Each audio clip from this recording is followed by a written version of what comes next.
দুনিয়াতে পা রাখতে দেরি, সেজদা করে মেসেজ দিতে দেরি করতেছেন না। উম্মত সেজদা সেজদা সেজদা সেজদা। এই জন্যই মনে হয় আল্লাহ দায়িত্ব নিছেন। কোন ১৬ লক্ষ উম্মতের নামাজ ছিল, উলামা বলতে পারবে না কোন উম্মতকে ডাকার দায়িত্ব আল্লাহ নিছিলেন না। হুকুম দিছে পড়লে পড়, না পড়লে না পড়। কিন্তু এই উম্মতের দায়িত্ব নিছে, বন্ধু আমি ডাইকা ডাইকা পড়ে আনব। আজান আল্লাহর আহ্বান, আওয়াজ যদিও মুয়াজ্জিনের একটার উপরে। আর শেষ কথা বলতেছি, আর এটাও ইহুদিদের কিতাবে প্রমাণ আছে, আমি প্রমাণ দিতে পারবো। ইহুদিদের কিতাবে লেখা আছে, মুসলমানদের জুমার জামাত আর ফজরের জামাত যেদিন সমান হবে, ওদিন মুসলমানদের বিজয়ের পালা অটোমেটিকলি শুরু হবে। এর আগ পর্যন্ত ইহুদিরা চিৎকার দিতেছে এখন, নাহনু ফিল আমান দাম্মিরু কামা তুরিদুনা আন তুদাম্মিরু। আমরা এখনো নিরাপদ আছি, যেমন খুশি তেমন মনে চায় মুসলমানদেরকে পিষতে থাকো। জুমার তুলনায় আমাদের ফজরে মুসল্লি হয় না। পায়ে হাত রাইখা বলতেছি, প্রমাণ চান আমার কাছ থেকে নাম্বার নিয়ে যায়।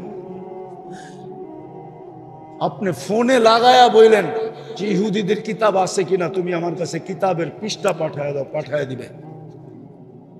আজকের থেকে বলতেছি না, আমি চিল্লাইতেছি না, ৯০ ৮৯ থেকে চিল্লাইতেছি। কেন না ৮৯ আমি স্বয়ং প্রমাণ নিছি। ইহুদিদের কিতাবে এখনো লেখা আছে যে মুসলমানদের জুমার জামাত আর ফজরের জামাত যেদিন সমান হবে, অটোমেটিকলি চিল্লানো ছাড়া বিজয়ের পালা শুরু হবে। যতদিন পর্যন্ত ফজরের জামাত আর জুমার জামাত সমান না হবে, তো ইহুদিরা এখন স্লোগান দেয় নাহনু ফিল আমান, আমরা এখনো নিরাপদ। দাম্মিরুল মুসলিমিনা কাইফা তুরিদুনা আন তুদাম্মিরু। যেমন মনে চায় এমন এদেরকে পিষো। প্রমাণ দিমু জানতো, দুইটা জাতিসংঘের যুদ্ধের পর থেকে নিয়ে এই পর্যন্ত দুইটা জাতিসংঘের সম্মেলন হয়েছে সারা দুনিয়ার প্রধানকে নিয়ে। ওটার ভিতরে ৫৪-৫৬টা মুসলমান দেশও ছিল। আজ পর্যন্ত ২ সম্মেলনে ছোট একটা নিন্দা প্রস্তাব মুসলমান পাশ করাইতে পারে নাই জাতিসংঘে। চ্যালেঞ্জ, এই হুজুরে জিজ্ঞাসা করেন পারছেনি? পারছে? হ্যাঁ না, আপনার ফেসবুকে আছে, দেখেন আসেনি খুঁজা। ছোট একটা নিন্দা প্রস্তাব পাশ করতে পারে না। এটাই আমার প্রমাণ, বাকিটা বললাম না। আজ পর্যন্ত এত চিল্লান, বাংলাদেশের যারা প্রাণীবাদী সংস্থা আছে বাংলাদেশে, ওরা পর্যন্ত আজ পর্যন্ত ছোট একটা ফেসবুকে কোনো একটা বিবৃতি দেয় নাই। আজ পর্যন্ত একটা নিন্দার বিবৃতি ২ শব্দে দেয় নাই যে এতগুলা মানুষকে কেন অহেতুক মারা হতেছে। ওরাও তো কুকুরের মতো একটা প্রাণী, মুসলমান বাদই দিলাম। বলেন আমারে ফেসবুকে দেখান। অথচ গুলশানে সব প্রতিদিন সকালে তো কুকুরে খাওয়া খাওয়ায় না, খায় না? শীতের সময় দেখেন জ্যাকেট পরায়, হাসে হুজুরে। আমরা কি প্রাণী না? মুসলমান কি প্রাণী না? প্রাণীবাদীরা আজ পর্যন্ত একটা প্রতিবাদ দিল না কেন? ওরও জানে মুসলমান মানুষ না, এটি প্রাণীর কাতারেই পড়ে না। আপনি চিল্লান, এই জন্য আমার কথা মানেন। আসেন আজকে অঙ্গীকার করি, রসুলের একটা আদর্শ মানব। আমি তো যুবকদেরকে বলি, যুবক শুধু চুলই কাট, তুই রসুলের আদর্শ শুধু চুল কাট, আর কিচ্ছু লাগবে না। আল্লাহ রসুল বলছে এক জমানা আসবে, মান আহইয়া সুন্নতি ইনদা ফাসাদি উম্মতি ফালাহু আজরু মিয়াতু শহীদ। ১০০ শহীদের মালা তোর গলায় লাগবে। শুধু একটা আদর্শ। চলেন আজকে অঙ্গীকার করি, তওবা করার পরে নামাজ ছাড়বো না। পারবেন? হ্যাঁ, সাথে আরেকটা যোগ করতে পারবেন? সেটা হলো আমি পায়ে ধইরা বেনমাজিকে নামাজ পড়াবো। পারবেন? হ্যাঁ, আমি তো একটা দেশ চিনি যেই দেশে কোনো বেনামাজি নেই। আমি ওই দেশে 6 বার গেছি, 6 বার। আমি নিয়া প্রমাণ করে দিতে পারবো আপনাকে ওই দেশে কোনো বেনামাজি নেই। প্রেসিডেন্ট 5 ওয়াক্ত নামাজ, স্পিকার 5 ওয়াক্ত নামাজ, সেনা প্রধান 5 ওয়াক্ত নামাজ। আমি প্রমাণ করছি 6 বার। ঠিক নামাজের সময় যে উঠছি, প্রেসিডেন্ট বলছে আগে নামাজ পড়ে কথা হবে, আগে নামাজ পড়ে নেই। কোনো বেনামাজি নেই। আমাদের বাংলাদেশে একটা মহল্লা দেখান যে এই মহল্লা একজন বেনামাজি নেই। একটা বিল্ডিং দেখান, বিল্ডিং অ্যাপার্টমেন্টওয়ালা একটা বিল্ডিং দেখান যে এই বিল্ডিং এ কোনো বেনামাজি নাই। রাগ হয়েন না হুজুর, আপনাকে পায়ে হাত রাখি। আমি পুরান যুগের মোল্লা তো, এই জন্য বলতেছি একটা বিল্ডিং দেখান যে এই বিল্ডিং এ একজন বেনামাজি নেই। মহল্লা তো দূরের কথা, আপনি আল্লাহর সাহায্য চান কি কইরা? লজ্জা লাগে না? একটু লজ্জা লাগে না? এরকমই লজ্জা শেষ যে আল্লাহর সাহায্য চান। ইব্রাহিম ইবনে আদম তো এটাই বলছিল। বসরাওয়ালারা বলছিল ইব্রাহিম 1000 বছর আগের কথা, ইব্রাহিম দোয়া মাথার উপরে ওঠে না কেন? হ্যাঁ, বলছে দুইজনের বিরোধিতা করো আর দোয়া চাও, মাথার উপরে ওঠো। দোয়া মাথার উপরে উঠবে না। তাসিল্লাহ ওয়া রাসূলা ওয়া তুরিদ আন তুজিব। আল্লাহ রসুলের নাফরমানি করো আর চাইতেছো তোমার দোয়া কবুল হোক, এটা তো মাথার উপরে কোনোদিন উঠবে না। একটা বিল্ডিং নাই না বেনামাজি মুক্ত, একটা মহল্লা নাই, একটা ওয়ার্ড নাই, একটা ইউনিয়ন নাই, একটা থানা নাই। আরে অন্য জায়গায় বাদ দিলাম, যে এলাকা শুধু মুন্সি আর মুন্সি। আমি নোয়াখালীতে ওয়াজে যাই না, কেউ রাগ হয়ে যেতে পারে, কেন ওইখানে যাওয়া মানে সমুদ্রে পানি দেওয়া। পুরা নোয়াখালী মৌলানাই মৌলানা, ঠিক না? ঠিক, নোয়াখালী কেউ থাকলে রাগ হবেন না, কেন সব হুজুরই হুজুর। আলেমদের না আমরা ছোটবেলা দেখছি নোয়াখালী বলতেই হুজুর। ওই দেশও বেনামাজি মুক্ত নেই। আসেন দুটা কাজ করি, নামাজ ছাড়বো না, পায়ে ধরে নামাজ পড়াবো। পারবেন? পারবেন? আল্লাহ আমাদের সবাইকে আমল করার তৌফিক দান করেন। যহারাল ফাসাদ ফিল বাররি ওয়াল বাহর বিমা কাসাবাত আইদিন নাস লিউযীকাহুম বা'দাল্লাযী আমিলু লাআল্লাকুম ইয়ারজিউন। وقال عمر بن الخطاب رضي الله تعالى عنه كنا أذل قوم فأعزنا الله بالإسلام مهما نبتغي بغير ما أعزنا الله أذلنا الله أو كما قال। মাদ্রাসা দারুল হিকমা জামিয়া তাহেরা এর পক্ষ থেকে আয়োজিত উক্ত মাহফিলের সম্মানিত সভাপতি, উপস্থিত উলামায়ে কেরাম, এই আবহাওয়ার ভিতরও এলাকা থেকে আগন্ত মুসলমান ভাইয়েরা, যেই পর্যন্ত লাউড স্পিকারের আওয়াজ পৌঁছতেছে, পর্দার অন্তরালে মা ও বোনেরা, কোরআন হাদিস থেকে যতটুকুই তেলাওয়াত করলাম, আশা রাখি একই সামনে রেখে অতি অল্প সময় কিছু কথা রাখব। সাথে সাথে সকলের কাছে দোয়ার দরখাস্ত, যা শুনলাম যা শুনব আল্লাহ আমাদেরকে আমল করার তৌফিক দান করেন। সাথে সাথে একটা অনুরোধ থাকবে, কথাগুলো যত বেশি মনোযোগ দিয়ে শুনব আর পরিবেশটা যত নির্জুম হবে, তত বেশি আল্লাহর রহমত আমাদের উপরে বর্ষিত হবে। আর কোরআন আমাদেরকে এটাই বলে, ইদা কুরিয়াল কোরআন ফাস্তামিউ। যখন কোরআন বা কোরআনই কথা শোনো তো মনোযোগকে উজাড় করে দিয়া শোনো। উজাড় বোঝেন তো? যতটুক মনোযোগ ভিতরে আছে পুরাটা লাগায় দাও। ওয়া আনসিতু, পরিবেশটাকে বিলকুল নিঝুম বানাও, আওয়াজহীন। তো আল্লাহ অঙ্গীকার করতেছেন লাআল্লাকুম তুরহামুন, তাইলে আমি তোমাদের উপরে দয়া করব। একটা কথা ভালো মতে মনে রাখি, মুসলমানের ঘরে আমাদেরকে কে নির্বাচিত করছেন? কে? ভালো মতে বলেন। আল্লাহ বললে গুনাহ হবে না, 40 নেকি মিলবে। কত?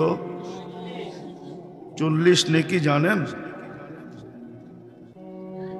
ওই পাল্লা যদি থাকতো বা ওই মেশিন যদি থাকতো, তাহলে এক নেকিকে ওয়েট করে দেখানো যেত যে এক নেকির ওয়েট কত।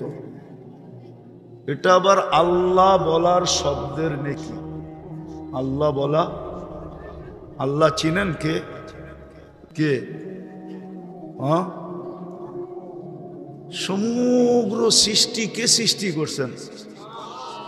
হ্যাঁ, এই জন্য ওলামা একমত হবে, আপনারা নাও হইতে পারেন।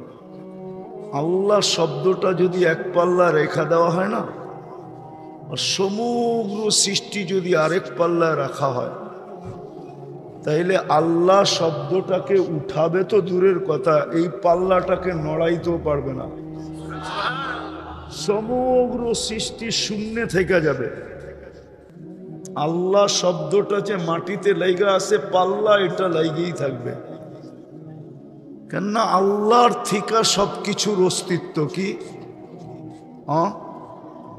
সন্তান যত বড়ই হয়, কিন্তু মার কাছে কি? কি? এই জন্যই তো একটা প্রবাদ বাক্য আছে, কয় পীর চিনে না মায়।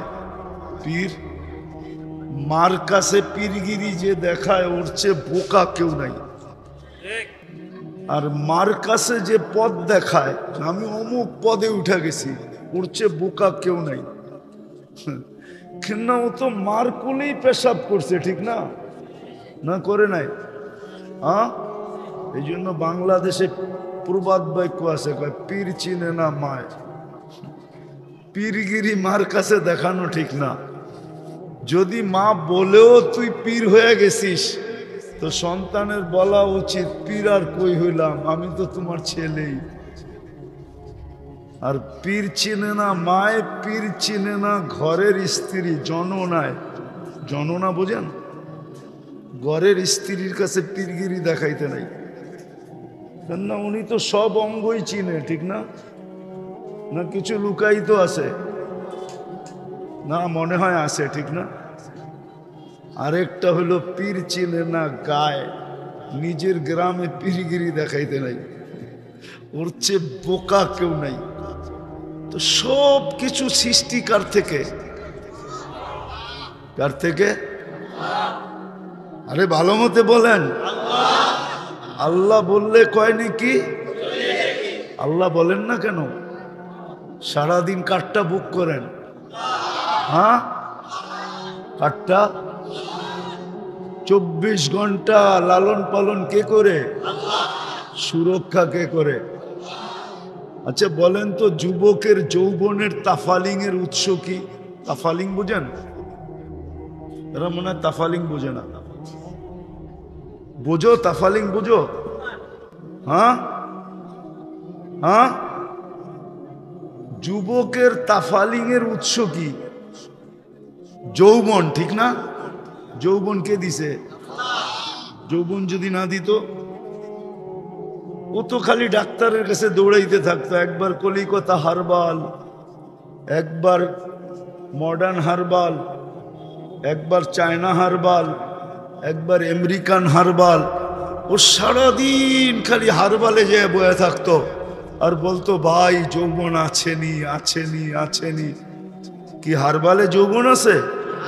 হ্যাঁ, যৌবন যদি আল্লাহ না দিত, আর আরেকটা কথা যদি ফাঁস কইরা দিত যে ওর ভিতরে যৌবন নাই, যেমন তৃতীয় লিঙ্গটা আল্লাহ ফাঁস কইরা দিছে যে এইখানে কি নাই, দুইটার একটাও নাই, দুইটার একটাও নাহলে তৃতীয় হইল কেন? দুইটার একটাও। এখন ওকে দেখলে কি করে মানুষ খালি হাততালি দেয়, ঠিক না? তোমাকে দেখলেও তো মানুষ হাততালি দিত। তো তোমাকে যৌবন কে দিছে? আমাদেরকে অস্তিত্ব কে দিছে? আমরা তো আল্লাহ বলতে চাই না। বলুক এখানে এক যুবক আমাকে বলুক যে আমি ডেলি মনের থেকে 10 বার আল্লাহ বলি। এক যুবক বলুক আমাকে যে মনের থেকে আমি ডেলি 10 বার আল্লাহ বলি। কোন মা বোনরা আমার কাছে লেখা পাঠাক যে ডেলি আমি মনের থেকে 100 বার আল্লাহ বলি। এইখানে যারা বয়স্ক বসে আছে এরা বলুক যে ডেলি আমি মনের থেকে 200 বার আল্লাহ বলি। সারাদিন চাবান কাটটা দিয়া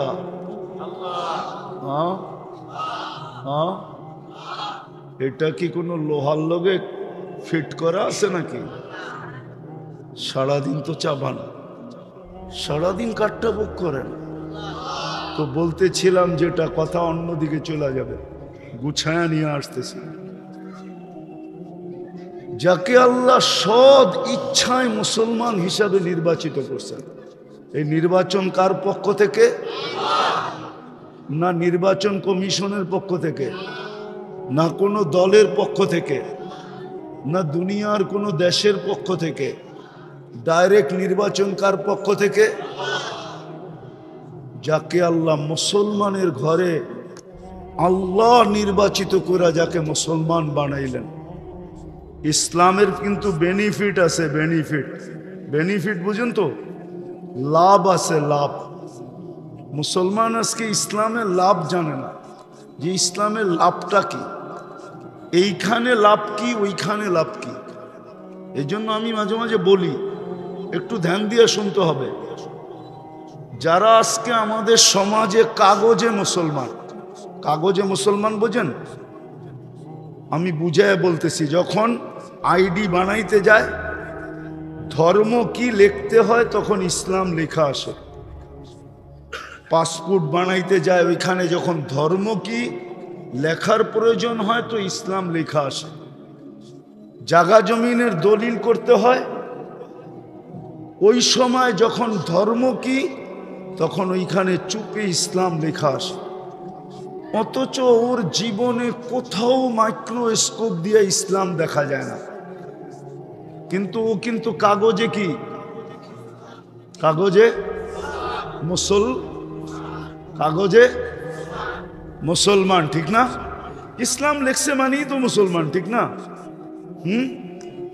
আর এখন সব কিছু অনলাইন। কি অনলাইন না? মনে হয় বুঝাইতে পারি না। আপনি লিখতে দেরি, অনলাইনের মাধ্যমে সারা দুনিয়ায় ছড়াইতে দেরি হয় না, ঠিক না? তো দোজখে যাওয়ার পরে যখন কাফেররা ওই ব্যক্তিকে বলবে যে আমরা তো অনলাইনে দেখে আসছিলাম তুই মুসলমান, কিন্তু তুই আমাদের সাথে কেন? আমরা যে আযাব বুক করতেছি তুইও ওইটা বুক করতেছিস কেন? কেন অনলাইনে তো দেখলাম তুই মুসলমান, তোর তো এখানে থাকার কথা না। আল্লাহর রহমত জোশে উঠবে, ওই সময় আল্লাহর রহমত জোশে আসবে। কুরআন এইদিকে ইঙ্গিত দেয়।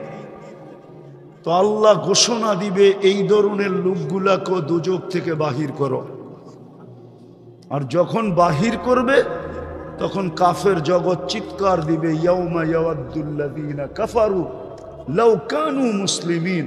চিৎকার দিয়া বলবে আফসোস, আমরা যদি কাগজেও মুসলমান হইতাম তাহলে আজকে চিরদিনের জন্য দোজখ থেকে বাহির হওয়ার সুযোগ হইতো। তাইলে এটা হলো ইসলামের আখেরাতের বেনিফিট, লাভ। দুনিয়াতেও কিন্তু ইসলামের লাভ আছে।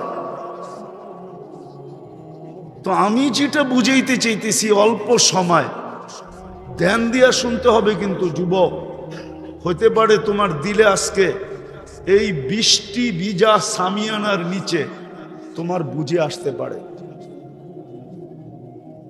খুব ধ্যান দিয়ে শুনতে হবে, যাকে আল্লাহ মুসলমান হিসাবে নির্বাচিত করছেন, মুসলমানের ঘরে অস্তিত্ব দিয়েছেন, এটার সাথে আরেকটা অ্যাড করা যায়, যাকে আল্লাহ কুদরতি হাতে বাছাই করা। বাছাই বোঝেন কি? বাজারে গেলে যেরকম আপনি আপনার পছন্দের বাহিরের একটা শাকও কিনেন না, কিনেন? মনে হয় বুঝাইতে পারি না। একটা শাকও আপনার পছন্দের বাহিরে কিনেন না, বরং শাকের মুঠাটা নিয়ে আবার রশিটা খুইলা দেখেন ভিতরে কোনো পচা আছে কিনা, ঠিক না? যেই আল্লাহ আপনাকে আমাকে বাছাই করে উম্মতে মুহাম্মদী বানাইছেন, কি কইরা? কি কইরা? বাছাই কইরা। কোরআন দিতেছি, হুয়াজতাবাকুম, কোরআনের শব্দ, জাহিদু ফিল্লাহি হাক্কা জিহাদি হুয়াজতাবাকুম ওয়ামা জাআলা আলাইকুম ফিদ্দীনি মিন হারাজ। মিন হারাজ, আল্লাহ বাছাই করে আমাদেরকে উম্মতে মুহাম্মদী হিসাবে নির্বাচিত করছেন। এদের একটা কথা মনে রাখতে হবে, দুটা কথা, একটা না দুটা কথা মনে রাখতে হবে। মুসলমান উন্নতি করতে করতে করতে করতে করতে সারা দুনিয়া ব্যাত করা যদি আকাশও ছুঁয়া ফেলে, ভালো মতে বুঝেন কিন্তু, হুজুররা রাগ হয়েন না, পায়ে হাত রাখি, কেননা আমরা মশারির নিচে হয়েছি তো। নতুন ইয়াং বেস হুজুর যারা, ওনারা আধুনিক যুগে হয়েছে, ঠিক না?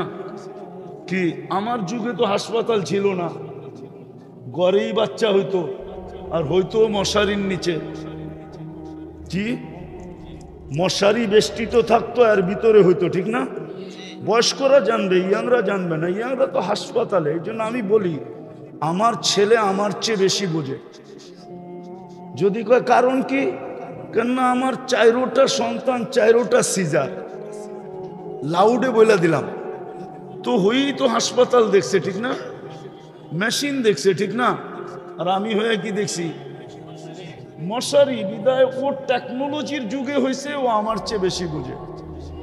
এটা আমি স্বীকার করি, আমি বাসায়ও বলি, ছেলেদেরকেও বলি যে বাবা তোকে কাছে মাপ চাই, আমি তো কম বুঝি, কেননা আমি তো হয়েছি পুরান যুগে। তো ইয়াং এই টেকনোলজির যুগে যারা আলেম হইতেছে, স্কলার হইতেছে, আমি এটা মানি, ওরা আমাদের চেয়ে 1000 গুণ বেশি বুঝে, জ্ঞান গরিমা সর্বদিক দিয়ে বেশি। কিন্তু আমরা তো পুরান যুগের, বিদায় হয়তো নতুন যুগের আলেমরা আমার কথাটা নাও মানতে পারে। কিন্তু ধ্যান দিয়ে শোনেন, দুটা কথা বললাম, যাকে আল্লাহ মুসলমান হিসাবে নির্বাচিত করছে, যাকে উম্মতে মুহাম্মদী হিসাবে বাছাই করছে, ওই মুসলমান আর উম্মতে মুহাম্মদী যদি উন্নতি করতে করতে করতে করতে করতে করতে আকাশও ছুঁয়া ফেলে, খোদার কসম, রব্বে কাবার কসম, আজকে প্রমাণ দিতেছি আমি।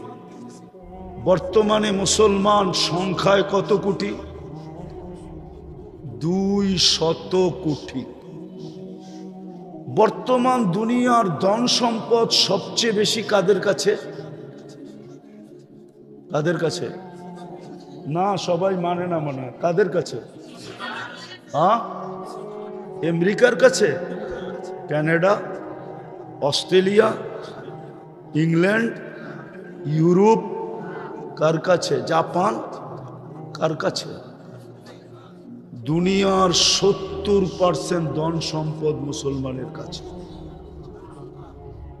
রব্বে কাবার কসম খায়া বলতেছি আমি দুনিয়া ঘুরা বলতেছি। আমার উন্নত শুধু একটা দেশ বাকি আছে দুনিয়া, ওটা হলো নিউজিল্যান্ড। আমি নিউজিল্যান্ড যাই নাই, যাবো অচিরে। আর দুনিয়ার কোনো উন্নত দেশ নাই, সব দেখা শেষ।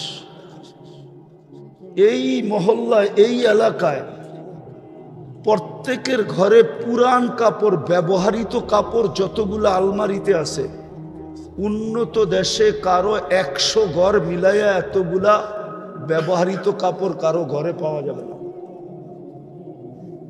এই এলাকায় সবার ঘরে যত ব্যবহৃত পুরান কাপড় আছে, পুরান কি নাই আপনার ঘরে? কয়টা আলমারি আছে? একটা দুইটা তো আছেই, ঠিক না?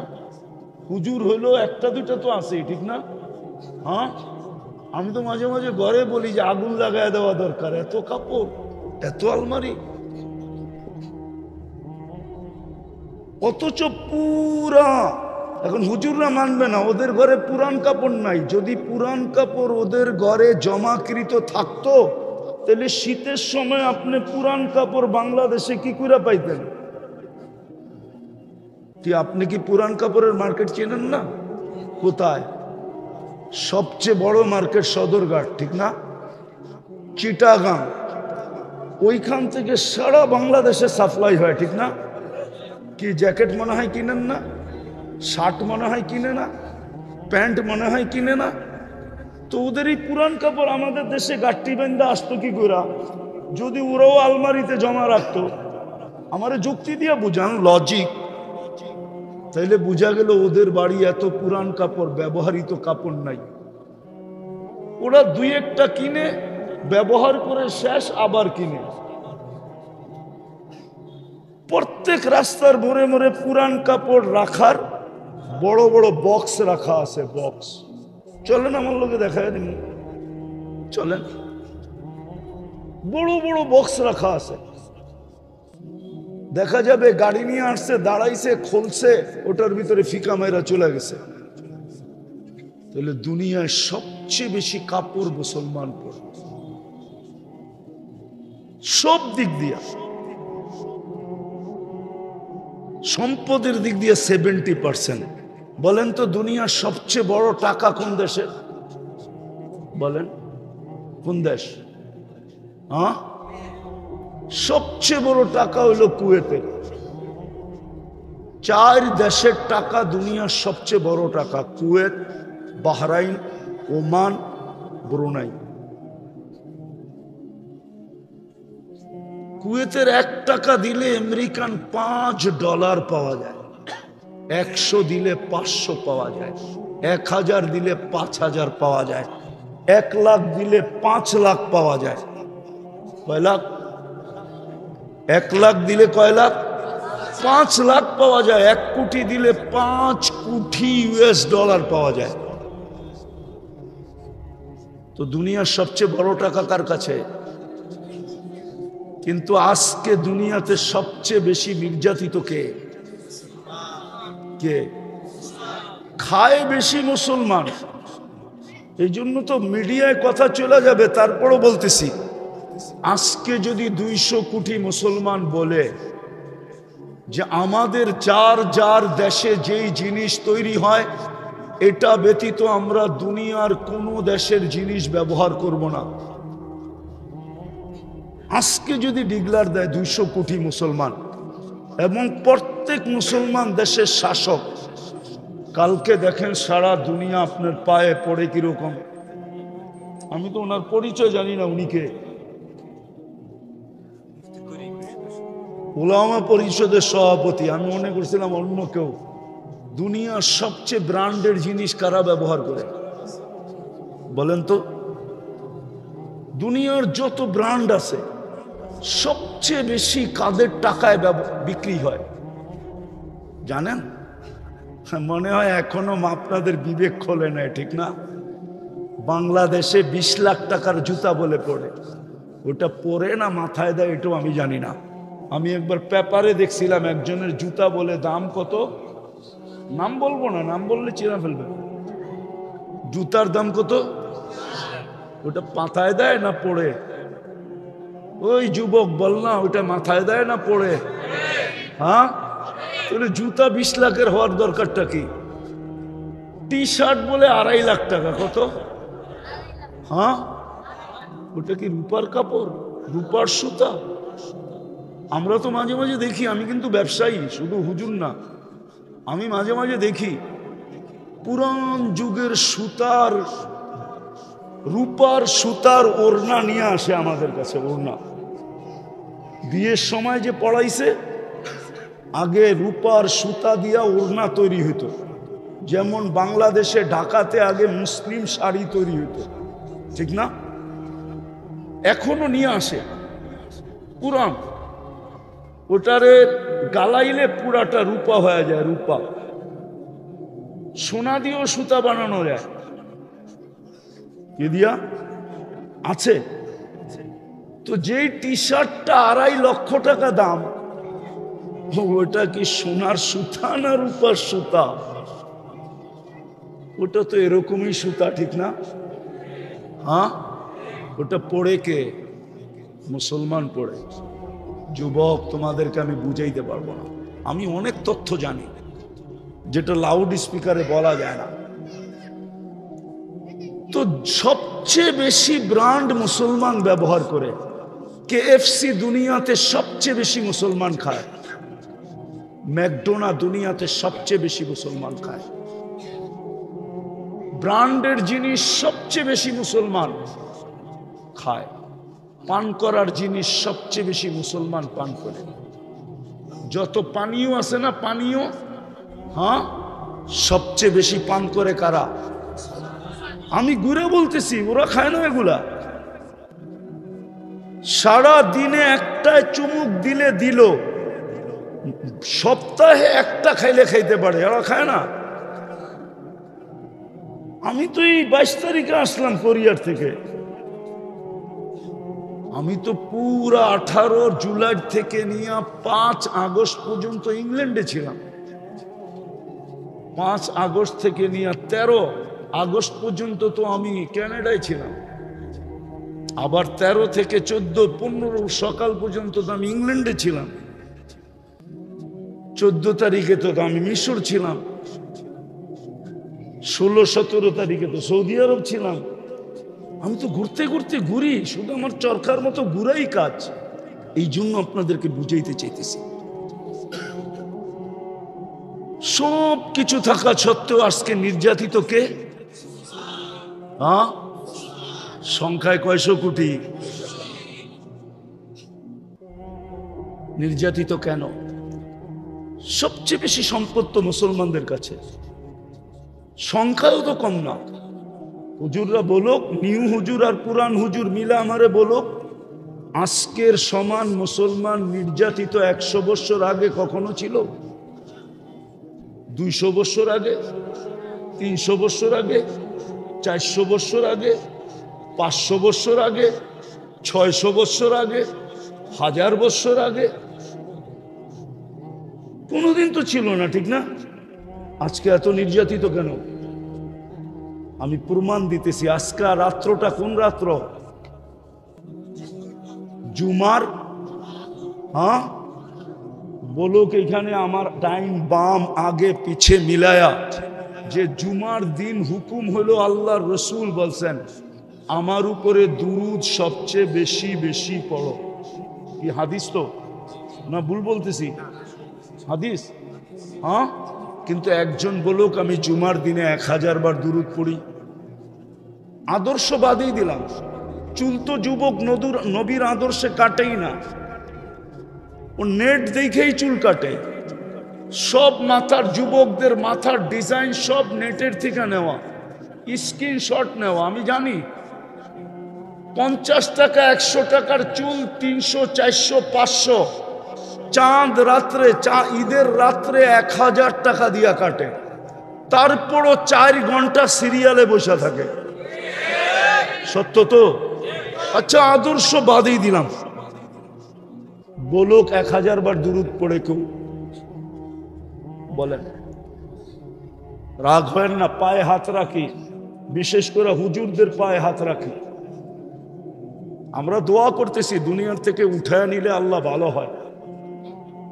হ্যাঁ, একটু আগে বলেছি ইয়া লাইতানি মিত্তু ক্বাবলা হাদা ওয়া কুনতু নাসিয়াম মানসিয়া।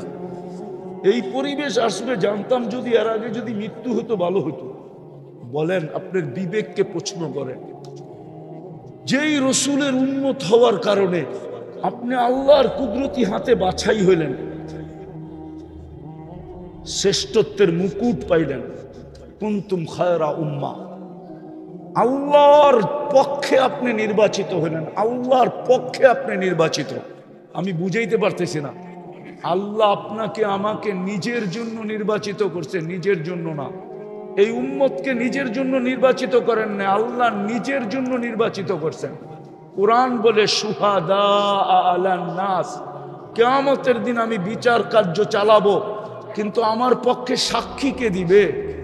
আমি যে ১৬ লক্ষ উম্মতের হিসাব করব, সমগ্র সৃষ্টির হিসাব করব, আমার পক্ষে সাক্ষী কে দিবে? তো আল্লাহ বলে উম্মতে মুহাম্মদী তোমাদেরকে আমি সাক্ষী হিসাবে নির্বাচিত করলাম। বুখারীর নূহ আলাইহিস ইসলামের কিসসা এটাই প্রমাণ করে। নূহ আলাইহিস ইসলামকে যখন জাতিকে জিজ্ঞাসা করবে, নূহ আসছিল ৯৫০ বছর তোমাদের ভিতরে মেহনত করছে, তোমরা আমার নবীকে মানো নাই, তো মানো নাই কেন? তো পুরা জাতি বলবে নূহ নামের আমাদের কাছে কেউ আসে নাই, আপনার ফেরেশতারা বুকাস লেখে, মিথ্যা কথা লেখছে, আমরা নূহ চিনি না। আল্লাহ নূহ আলাইহিস সালামকে ডাইকা বলবে, নূহ তোমার জাতি বলে তোমাকে চিনে না, প্রমাণ? তো নূহ আলাইহিস সালাম আমাদের কাছে আসবে, আয়েশা বলবে উম্মতে মুহাম্মদী আমার প্রমাণ, সাক্ষী উম্মতে মুহাম্মদী, আমরা সাক্ষী দিব ওই দিন। এরকম প্রত্যেক উম্মত আল্লাহ আমাদেরকে নির্বাচিত করছেন আমাদের জন্য না, নিজের জন্য নির্বাচিত করছেন, নিজের জন্য। যেই রসুলে আমি ১০০ না ১০০০ গণাইতে পারবো, কিন্তু আমার কাছে সময় নাই, আমাকে সময় দিতে হবে। আমি ১০০০ গণাইতে পারবো যে আপনি উম্মতে মুহাম্মদী হওয়ার কারণে কি বেনিফিট পাইলেন। নাইলে যুবক, যৌবন আল্লাহ, জীবন আল্লাহ দিছে, সুরক্ষিত ২৪ ঘন্টা আল্লাহ করে, আর আল্লাহ ডাকবে আর আপনি বুড়া আঙ্গুল দেখাবেন, দোকানে বসে থাকবেন, অফিসওয়ালা অফিস নিয়ে ব্যস্ত, আদালতওয়ালা আদালত নিয়ে ব্যস্ত, খেতওয়ালা খেত নিয়ে ব্যস্ত, খামারওয়ালা খামার নিয়ে ব্যস্ত, মেইলওয়ালা মেইল নিয়ে ব্যস্ত, ফ্যাক্টরিওয়ালা ফ্যাক্টরি নিয়ে ব্যস্ত, দোকানওয়ালা দোকান নিয়ে ব্যস্ত, হাটওয়ালা হাট নিয়ে ব্যস্ত, বাজারওয়ালা বাজার নিয়ে ব্যস্ত, রোডওয়ালা রোড নিয়ে ব্যস্ত, ঘাটওয়ালা ঘাট নিয়ে ব্যস্ত, আর যুবক সারা দিন তাফালিং নিয়ে ব্যস্ত। আর আল্লাহ ডাকবে, আপনি আসবেন না? ২৪ ঘন্টা কারটা বুক করি, অক্সিজেন কে দেয়, সুস্থ কে রাখে, সবকিছু কার? ওই আল্লাহ ডাকবে, আপনি আসবেন না? আপনি ভাবতেছেন আল্লাহ ওসির থেকে দুর্বল, ঠিক না? আপনি ভাবতেছেন আল্লাহ এসপির থেকে দুর্বল, ঠিক না? আপনি ভাবতেছেন আল্লাহ ডিসির থেকে দুর্বল, ঠিক না? আপনি ভাবতেছেন আল্লাহ মন্ত্রীর থেকে দুর্বল, ঠিক না? আপনি ভাবতেছেন, এই জন্যই তো আল্লাহ দৃষ্টি আকর্ষণ করছে। উনদুরিলাস সামাই ওয়া ইরতিফাইহা, মাঝে মাঝে আকাশ দেখিস আর উচ্চতা দেখিস। তারাউনাহু বিগাইরি আমাত, তোদের বিজ্ঞান আজ পর্যন্ত খুঁটি খুঁজা পায় না, কোনোদিন পাবে না। যদি খুঁটি ছাড়া দাঁড় করাইতে পারি তো তোরও কানে ধরে ঘুরাইতে পারি না, পারে না? হ্যাঁ না, শুধু মুখে মুখে বলি, তাহলে আল্লাহ ডাকলে আসে না কেন?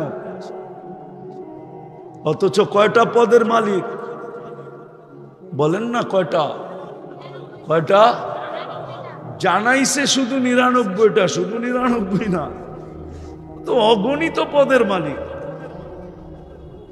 বুঝার জন্য যেন বুঝে আসে, এই জন্য মোটা মোটা ৯৯টা আমাদেরকে জানাইছেন। নাহলে আল্লাহর গুণ ৯৯টা না, পদ ৯৯টা না, অগণিত পদের মালিক। ওই আল্লাহ ডাকবে আর আপনি আসবেন না? এইবার নিজেকে নিজে প্রশ্ন করেন, যদি স্বীকার করেন সারাদিন আল্লাহটা বুক করি, তা আপনার মতো নিমক হারাম কে আছে বলেন? আপনি আপনাকে প্রশ্ন করেন। হ্যাঁ, আপনাকে প্রশ্ন করেন যে আপনার চেয়ে বড় নিমক হারাম কে আছে? ও যুবক, একটু ভাবো না, তোমার চেয়ে বড় নিমক হারাম কে? রাগ হয়েও না, প্রশ্ন করো তুমি তোমাকে। তোমার চেয়ে বড় অকৃতজ্ঞ কে? আমাকে দ্বিতীয়টা দেখাও যে তোমার চেয়ে বড় অকৃতজ্ঞ কেউ আছে? সামান্য একটু দুনিয়ার সম্পর্কের ভিতরে ফাটল ধরলে হাতকড়ি পর্যন্ত পড়তে হয়, জেল জরিমানাও হয়, ঠিক না? না হয় না? হ্যাঁ, সম্পর্কের ফাটলের কারণেই তো 24 ঘন্টা আল্লাহটা ভোগ করি, কিন্তু আল্লাহ ডাকলে তারপরেও আসে না। মুহাম্মদুর রাসূলুল্লাহর কারণে সবকিছু পাইলাম, সব মিলল, আদর্শ তো বাদই দিলাম, পুরা সপ্তাহ বাদ দিলাম। আল্লাহর রসুল তো নির্দিষ্ট করে বলছে শুক্রবারে আমার উপরে দুরূদ বেশি বেশি পড়ো। আমাকে একজন বলুক যে আমি 1000 বার প্রতি শুক্রবারে পড়ি, একজন হাত উঠায় বলো 1000 দুরূদ পড়ে না। সবাই ভাবতেছে যে আমারে দেখেই আল্লাহ কইলা যাইব। এটা উম্মত উম্মত উম্মত। কয়েকজন টুপি দাড়ি জুব্বা পাগড়িওয়ালা হুজুর দেখে আপনারা ভাবতেছেন যে হুজুর করে দেখা আল্লাহ কইলা যাবে। 200 কোটির ভিতরে কয় পার্সেন্ট হুজুর? হুজুরও ভাবে আমাগরে দেখা আল্লাহ কইলা যাবে, তাবলিগাররা ভাবে আমাগো গাঠটি দেখা আল্লাহ কইলা যাবে, জিকির আল্লাহরও ভাবে আমগো জিকিরের ভাব দেখা আল্লাহ কইলা যাবে। রাগ হয় না, পায়ের হাত রাখি, এটা উম্মত। এটা কি? এটা কি? এটা কি? কোন উম্মত? উম্মতে মুহাম্মাদি, মুহাম্মাদুর রাসূলুল্লাহর উম্মত, যার কারণে জগৎ চেহারা দেখছে, নাইলে জগৎ চেহারা দেখার ছিল না। জগৎ তো চেহারা দেখছে বন্ধুর কারণে। ওমা আরসালনাকা ইল্লা রাহমাতাল লিল আলামিন। ভালো মতো এটার তাফসীর কিতাবে পড়া দেখেন, খালি 1-2 জায়গার তরজমা দেখলে বুঝে আসবে না, অনেক পড়তে হবে। সারা রাত্র খালি ফেসবুকে লেখলে হবে না, কিতাব পড়তে হবে অনেক, তারপরে বুঝে আসবে ওমা আরসালনাকা ইল্লা রাহমাতাল লিল আলামিন, যার কারণে সমস্ত জগৎ চেহারা দেখছে, নিজের অস্তিত্ব দেখছে। আমরাও তার কারণে অস্তিত্ব দেখছি। 1000 দুরূদ পড়ে না, যে আল্লাহ 24 ঘন্টা সুরক্ষিত করে 100 বার ডেলি আল্লাহ বলায় অভ্যস্ত। বলেন এখানে যে আমি ডেলি 100 বার আল্লাহ বলায় অভ্যস্ত, অভ্যাস আমার এটা। 100 বার না বললে আমার ভাত হজম হয় না, এরকম তো কেউ নাই। এইখানে যখন নাই তো আমার সমাজে তো আরো নাই। যুবক যখন 10 বার বলে না তো যুবতীও বলে না, পুরুষ যখন 100 বার বলে না তো মা বোনও বলে না। তাহলে বলেন আপনি সুখে থাকতে চান তো কি করে থাকতে চান? গায়ের জোরে? কি? হ্যাঁ, গায়ের জোর দিয়া? গায়ের জোর তো দেখতেই আছেন। দুনিয়া তো আজকে 200 বছর ধরে দেখতেছে, 800 বছরের কাছাকাছি দেখতেছে। নির্যাতিত নির্যাতিত নির্যাতিত নির্যাতিত নির্যাতিত নির্যাতিত, ঠিক না? হ্যাঁ, তাহলে আমার কথা শেষ, ফিনিশিং এ চলে আসছি। আমি কথা উঠাইছিলাম এটা, যাকে আল্লাহ সদিচ্ছায় মুসলমানের ঘরে অস্তিত্ব দিছে, ভালো মতে মনে গাইথা নাও, আর উম্মতে মুহাম্মদী হিসাবে নির্বাচিত করছে। সংখ্যা দিয়া কোনোদিন জিতব না। উন্নতি করতে করতে যদি আকাশও ছুঁয়া ফেলি, তারপরেও আমরা নির্যাতিত হওয়ার থেকে বাহির হতে পারবো না, যতক্ষণ পর্যন্ত উম্মত আল্লাহ রসুলের আদর্শে, আল্লাহর হুকুম, নবীর আদর্শের উপরে যতক্ষণ পর্যন্ত উম্মত না আসবে, নবীর আদর্শ যতক্ষণ পর্যন্ত না মানবে। আল্লাহটা বাদ দিলাম, আল্লাহটা আল্লাহ বাদ দিয়া দিছেন, কেননা আল্লাহটা প্রশ্ন উঠছে যে আপনাকে তো চোখে দেখা যায় না, লা তারাকাল উয়ুন। যদিও আল্লাহ বলছিল আতিউল্লাহ, কিন্তু এখানে প্রশ্ন আসে আপনাকে তো চোখে দেখা যায় না, আপনার কথা তো কানে শোনা যায় না, আপনাকে তো ধ্যান ধারণায় আনা যায় না, আপনাকে তো বর্ণনা দিয়া শেষ করা যায় না। কোত্থেকে আপনাকে বর্ণনা দিব? আপনাকে তো বর্ণনা দিয়ে শেষ করা যায় না। আপনার কোনো পদেরই তো শুরু নাই, শেষ নাই, একটাও যদি নেই। এটা শুরু কোথায় দুনিয়া জানে না, এটা শেষ কোথায় এটাও দুনিয়া জানে না। যার শুরুও নাই শেষও নাই, এরকম 99 পদের মালিক আপনাকে মানবো তো মানবো কি করে? তা আল্লাহ বলছে আতিউর রসুল, মাইনা নিলাম। আমার বন্ধুকে মাইনা দেখায় দেয়, বন্ধুকে মাইনা দেখায় দেয়। আমার যুক্তি আছে, আমি যুক্তি দিয়ে বলতেছি। আমি যদি আল্লাহকে জিজ্ঞাসা করি, আল্লাহ আমাদের পরে তো কোনো উম্মত নাই, আমাদের নবীজির পরে কোনো নবী নাই, আমাদের পরে কিয়ামত হবে, কিন্তু কোরআন তো বলে লিল্লাহি জুনুদুস সামাওয়াতি ওয়াল আরদ, জমিন আসমানের প্রত্যেকটা জিনিস আল্লাহ সৈনিকের অন্তর্ভুক্ত। ভুল? আল্লাহকে যদি বলি আপনি সৈনিক কাজে লাগান না কেন? আমরা তো দেখি কখনো আবাবিলকে কাজে লাগায়া দিছেন, কখনো মশাকে কাজে লাগায়া দিছেন, কোরআন বলে ফেরেশতা নামায়া দিছেন। আমি আকাশেরটা বাদই দিলাম, জমিনেরটা কাজে লাগান। কিন্তু আমরা তো কোথাও কাজে লাগাইতে দেখতেছি না। যদি কাজেই লাগাইতেন তাহলে ফিলিস্তিনের মতো জমিনে ফিলিস্তিনের যুদ্ধ, অথচ আপনারা ফিলিস্তিন মিডিয়ায় চিনেন, আমার মতো পায়ে হাইটা ফিলিস্তিনের জমিন দেখেন না। আমি অহংকার করতেছি না, আপনি মিডিয়ায় দেখি এরম চিল্লান, পায়ে দেখলে কি করতেন আপনি? চোখে দেখলে কি করতেন আপনি? আমি তো চোখে দেখছি, পায়ে হাঁটছি। আমি তো 14 বছর আগে ফিলিস্তিন দিকে হাঁটছি। আমি তো চিনি কোন জায়গায় ইব্রাহিম আলাইহিস সালাম ঘুমায় আছে, আমি তো চিনি কোন জায়গায় মুসা আলাইহিস সালাম ঘুমায় আছে। ওয়াদিয়ে মুসা কোনটাকে বলে, আমি তো চিনি ওয়াদিয়ে খলিল কোনটাকে বলে।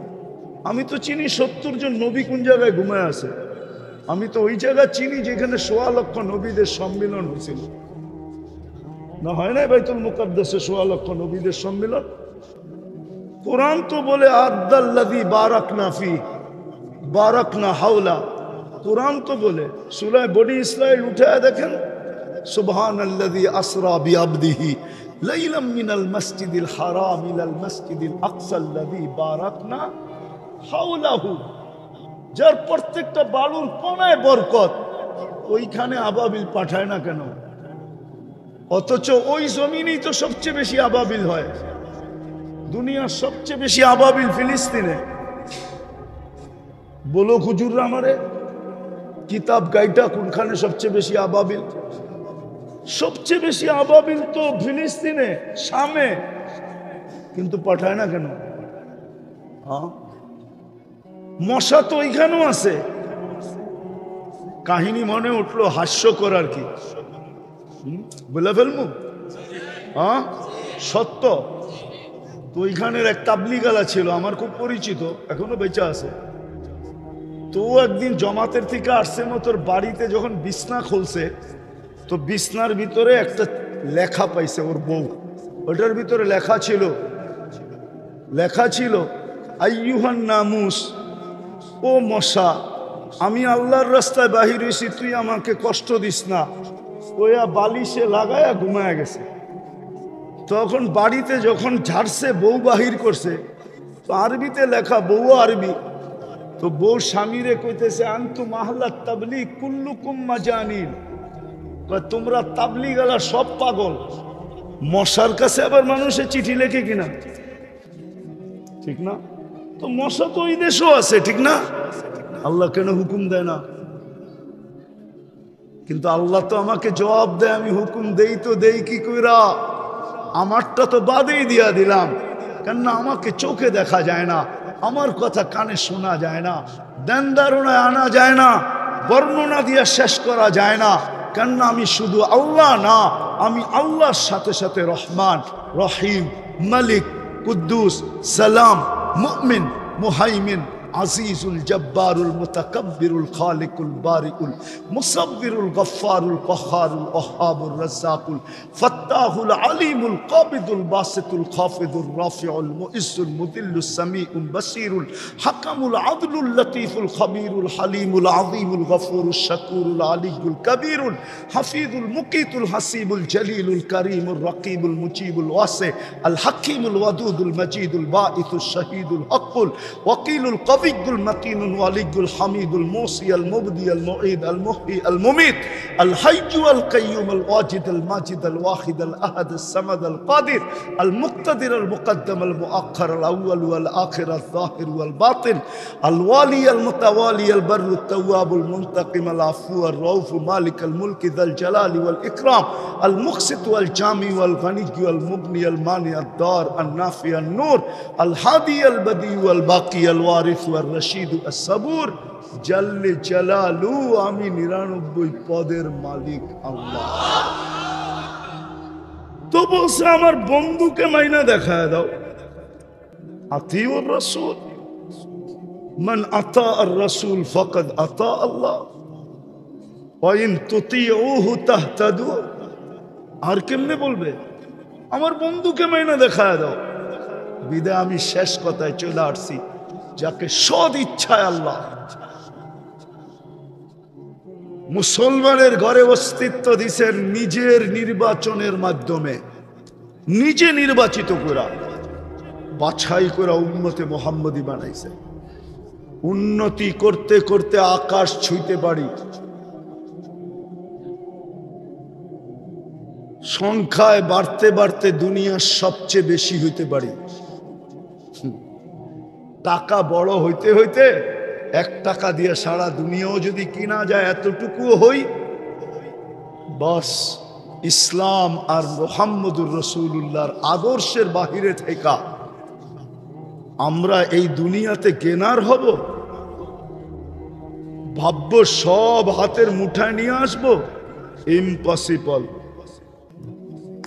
আমাদের সবকিছু জোড়া হলো, সব জিনিসেরই একটা রীতিনীতি থাকে, গঠনতন্ত্র থাকে। আমাদের দেশেরও গঠনতন্ত্র আছে, প্রত্যেক দলেরও গঠনতন্ত্র আছে।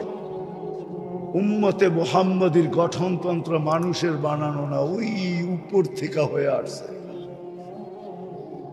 আল্লাহর রসুল 2 জনের মাধ্যমে গঠনতন্ত্র তৈরি। গঠনতন্ত্রের বাহিরে গেলে যেরকম রাষ্ট্রদ্রোহিতার কেচ খাইতে হয় আর 4 শিকের ভিতরে থাকতে হয়, আল্লাহ আমাদেরকে একটা গঠনতন্ত্র দিছে। সারা সপ্তাহে 1000 বার দুরূদ পড়বেন না, 1000 তো বাদই দিলাম, শুক্রবারে 200 বার দুরূদ পড়ে না, 200 বার, 100 বার পড়ে না। যুবকরা 10-20 বার পড়ে না, একবারও পড়ে না। অথচ বেনিফিট কি ছিল জানো যুবক? এই উম্মত ডাইরেক্ট দোজগে করবে না, পুলসেরাতের থেকে ডাইরেক্ট পিছলায়া দোজগে যাবে না। আমার কথা ভালো মতে নোট করে রাখেন, তারপরে তাহকিক করেন, পরে ফেসবুকে লেখেন। ডাইরেক্ট পড়বে না, ও পুলসেরাত ধরে লটকায়া থাকবে। হাদিসে আছে কালা আলিফ 2 সাইড দিয়া ওটা ধরে ঝুলা থাকবে। যদি দুরূদ থাইকা থাকে তো দুরূদ ছুঁইটা আসবে, ওকে আবার পুলসেরাতের উপরে উঠায় দাঁড় করাবে, আর দুরূদ গার্ড অব অনার দিয়া পুলসেরাত পার করাবে। অথচ শুক্রবারে 10 বার যুবক দুরূদ পড়ে না। বাইচা আসি, শুকরিয়া আদায় করেন, বাইচা আসি। শুধু এক অঙ্গীকারের কারণে বেঁচে আসি। আমি জানি গাজীপুরের ওলামারা কতটুকু শিক্ষিত, আমার জানা আছে। আমার শিক্ষা ওনাদের কাছে কিছুই না, বালুর পরিমাণও না। বড় বড় মাদ্রাসা গাজীপুরে, বাংলাদেশের বড় বড় বক্তা গাজীপুরে। এদের সামনে বলতেছি, বলো 1.25 লক্ষ উম্মতের ভিতর থেকে 1500 বৎসর সুযোগ কোন উম্মতকে আল্লাহ দিচ্ছেন কিনা? চ্যালেঞ্জ, আমাকে কেউ বের করে দেখাইতে পারবে না। 1500 বছর সুযোগ দিছে কোনো উম্মতের, কোনো নবীর উম্মতকে? দেখাইতে পারবেন? হ্যাঁ, আপনাকে তো 1500 বছর সুযোগ দিল, পড়ায় 1500 বছর। কয় বছর এখন? হিজরি কত? হ্যাঁ, 1446। আরো যোগ করেন 40 বছর 6 মাস 10 দিন যোগ করেন। 40 বছর 6 মাস 10 দিন যোগ করেন, 1500 বছর হয়ে গেছে। আল্লাহর রাসূল সাল্লাল্লাহু আলাইহি ওয়াসাল্লাম হিজরতের দিনের থেকে নবুয়ত পাওয়ার পরেও তো 10 বছর পর হিজরত করছেন। ওই 10 যোগ করেন, 1500 বছরের উপরে চলে গেছে। কত? হ্যাঁ, আপনাদেরকে এখনো সমূলে ধ্বংস করেন নাই, উচিত ছিল বহুত আগে করে দেওয়া, বহুত আগে করে দেওয়া। কিন্তু শুধু বন্ধুর কারণে করেন না, বন্ধুর সাথে অঙ্গীকারবদ্ধ, আপনার উম্মতকে আমি সমূলে ধ্বংস করব না। বলছেন কেন করবেন না? বলছে আপনি এদের মাঝে থাকবেন আর আপনাকে, আপনার উম্মতকে আমি ধ্বংস করি তো করি কি করে? এখন আপনি প্রশ্ন করবেন আমাদের নবীজি আমাদের মাঝে কোথায়? যত নবীর এই দুনিয়াতে রওজা আছে, কবর মুবারক আছে, সবাই ইতিহাসের পাতায় একটু এদিক ওদিক আছে, কি একটু? কিন্তু আমাদের নবীজির রওজায় আথার নিয়ে ইতিহাসের পাতায় এদিক ওদিক নাই, চুল পরিমাণও নাই, ঠিক না? সত্য তো? মদিনা মুনাব্বারাই তো। হ্যাঁ সত্য। আরেকটা হলো আমাদের সব নবীরাই কবরে জীবিত, কিন্তু আমাদের নবীজি হায়াতুন নবী। কি হায়াতুন? এই জন্য বেঁচে গেছি, নাইলে বাঁচতাম না। বিদায় আমার কথা শেষ। পায়ে হাত দিয়া বলি আসেন, ফিরি, কাজে দিবে, কাজে দিবে, কাজে দিবে। সত্য বলতেছি, কাজে দিবে। আর যদি তা না হয় তাহলে আল্লাহ তার অঙ্গীকারকে পুরা করবে। বন্ধুর সাথে আল্লাহর একটা অঙ্গীকার আছে, ওটা পুরা করবে 2 ভাবে, 3 ভাবে। তৃতীয়টা বলবো না, 2 ভাব বলবো, 2 ভাবে। বন্ধুর সাথে একটা অঙ্গীকার আছে, আপনাকে আমি কিয়ামতের মাঠে লজ্জিত করব না। এই অঙ্গীকার পুরা করবে আল্লাহ 2 ভাবে, 3 ভাবে। 2টা বলবো, একটা বলবো না। 2 ভাবে অঙ্গীকার পুরা করবে। একটা হলো এই উম্মত অহেতুক হত্যা হবে, কচু গাছ যেরকম কাটে এরকম কাটবে, অহেতুক হত্যা।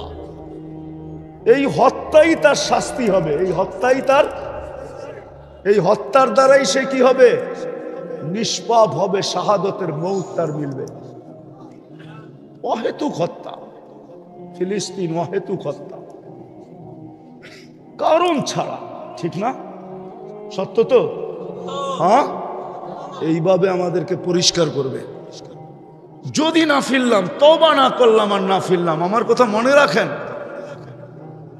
যদি না ফিরলাম, যুবক তোমাদের বেশভূষায় তোমরা ওদেরকে মন গলাইতে পারবে না। আমি এটাও বলে যাই, তুমি যতই ওদের রঙে রঙিন হও না কেন, আমার বয়ানে আছে, আমি বয়ানে বলছি, আমি চিনি দুনিয়া ঘুরা।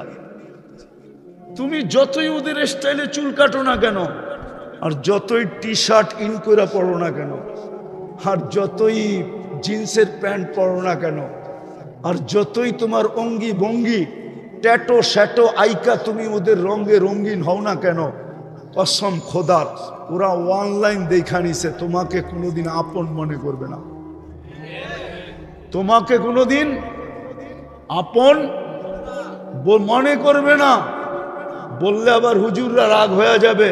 চলো আমি তোমাদেরকে দেখায়া দেই, ফিলিস্তিনে বহুত মুসলমান আছে, ওকে দাঁড় করাইলে বুঝার কোনো চিহ্নই নেই, ওর পুরা গায়ে ট্যাটু আঁকা। আমি চিনি একজন, যে ইসরায়েলের মার্সিডিজের সবচেয়ে বড় ব্যবসাদার, ওকে আমি চিনি, মুসলমান। ওর 250 ট্যাক্সি আছে মার্সিডিজের, সব মার্সিডিজ ব্রাঞ্চ। ওর নাম আমিন শাবান, ও একদিন আমাকে বলতেছিল, মুফতি আমি আবু জাহেল ছিলাম, ফাসলামতু, আমি আবু জাহেল ছিলাম, এখন মুসলমান হয়েছি। ও মুসলমানের সন্তান, আরব। আমি বললাম প্রমাণ। গায়ের থেকে জুব্বাটা খুলে আমি দেখলাম ওর পুরা গায়ে এইখানে দুটাতে দুটা বাজের পাঞ্জা আঁকা, পুরা পিঠটার ভিতরে একটা পাঞ্জা একটা বাজ আঁকা, সারা গায়ে ট্যাটো।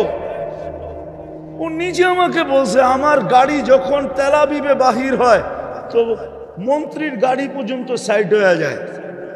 আল্লাহ আমাকে এত টাকা দিছে। কই ও তো মারা গেল, ওকেও তো গুলি করে মেরা ফেললো, ও তো শহীদ হয়ে গেল। নাম্বার দিব, ও তো শহীদ হয়ে গেল, ওকেও তো মেরে ফেললো, ওর পুরা গায়ে তো ট্যাটু আঁকা ছিল, ওকেও তো মেরে ফেললো। বিদায় যুবক, তোমরা যতই ওদের রঙে রঙিন হও না কেন, কোনোদিন তোমাকে আপন মনে করবে না। হ্যাঁ, সুযোগ এখনো আছে, মাথার উপর দিয়ে পানি গড়ায় যায় না, পায়ে হাত দিয়া বলি সুযোগ এখনো আছে, আসেন আজকে তওবা করি। জুমার রাত্রি করবেন? কে কে করবেন দেখি? তাইলে বইলা দেন যে আল্লাহ অতীত থেকে তওবা করলাম, আপনি আমাদের তওবা কবুল করেন। নামান সহজ করে দিয়া গেছে, সহজ। সাধ্য অনুযায়ী নবীর আদর্শকে মানি, 10% মানলেও হবে, 100 মানার দরকার নাই। উনি স্বয়ং নিজে ঘোষণা দিছেন, লাউ উমিলা উশরা মা উনজিলা বিহি।